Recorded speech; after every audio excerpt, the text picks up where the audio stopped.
adalah segalanya. Ungkapan yang menggambarkan kita semua membutuhkan uang.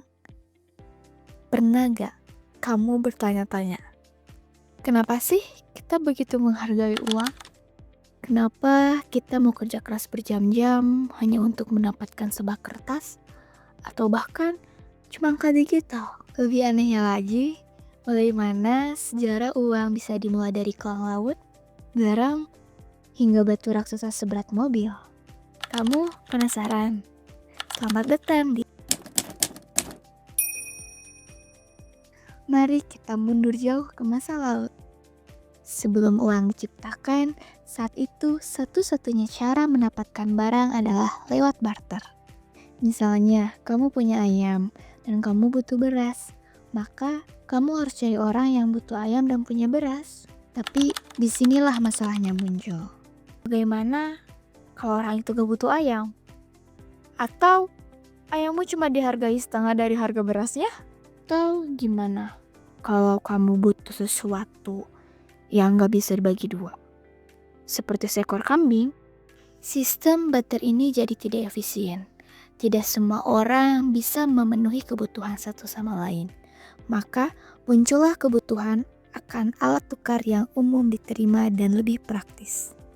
Manusia kemudian mulai menggunakan benda-benda yang dianggap bernilai untuk alat tukar. Kita menyebutnya uang komoditas.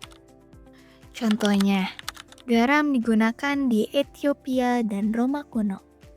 Lalu ada biji kakao di Meksiko kuno. Selanjutnya, kerang kauri di Asia dan Afrika. Ada kulit binatang di Eropa. Dan yang paling ekstrim, batu besar bernama Rhinestone di Pulau Yap. Di Yap, batu besar ini bisa seberat mobil. Tapi, orang tidak perlu membawanya. Cukup semua orang tahu siapa pemiliknya. Dan kalau berpindah tangan, mereka cukup bilang bahwa pemiliknya berubah. Ini menunjukkan satu hal penting. Uang itu soal kepercayaan dan kesepakatan sosial. Sekitar tahun 600 sebelum Masehi, di wilayah Lydia sekarang disebut Turki, lahir uang logam pertama. Terbuat dari campuran emas dan perak yang disebut elektrum. Uang logam ini dicetak dengan cap resmi dari kerajaan. Keuntungan uang logam ini yaitu tahan lama, mudah dibawa, dapat dipecah. Lalu yang terakhir, sulit dipalsukan. Koin logam ini lalu menyebar ke seluruh dunia, termasuk Romawi, India, Tiongkok, dan Nusantara. Di Indonesia, kerajaan-kerajaan seperti Sriwijaya dan Majapahit juga menggunakan uang logam dari perunggu dan emas.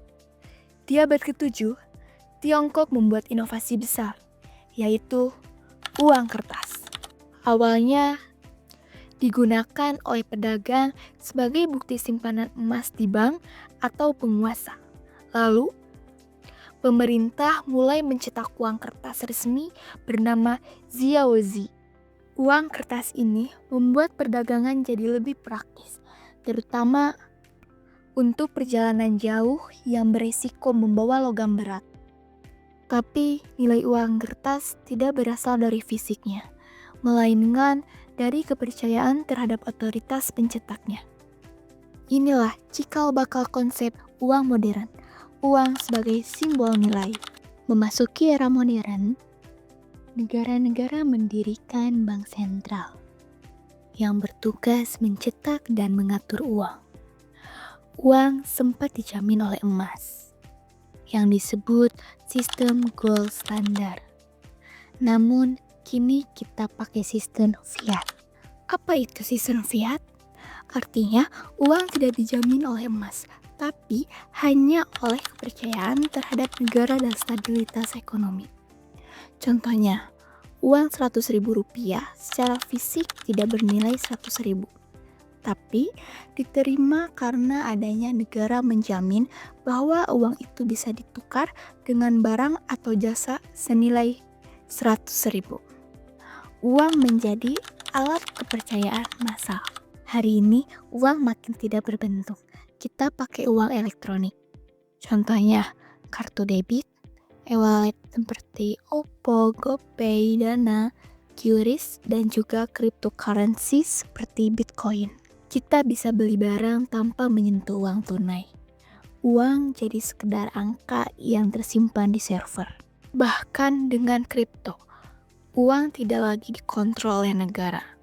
Bitcoin, misalnya, tidak punya bentuk fisik, tidak dikendalikan bank sentral, dan sepenuhnya didasarkan pada teknologi blockchain.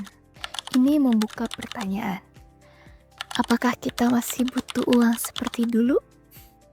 Sejak zaman batu, kerang, logam, kertas, hingga kode digital, satu hal tidak berubah. Uang hanya punya nilai karena kita sepakat dan percaya. Perjalanan uang adalah cermin dari kecerdikan manusia, menciptakan sistem, membangun kepercayaan, dan terus beradaptasi. Dan sekarang, kamu sudah tahu asal-usul uang. Kalau kamu suka video seperti ini, jangan lupa like, komen, dan subscribe channel Harus Tahu. Karena masih banyak fakta unik lain yang harus kamu tahu.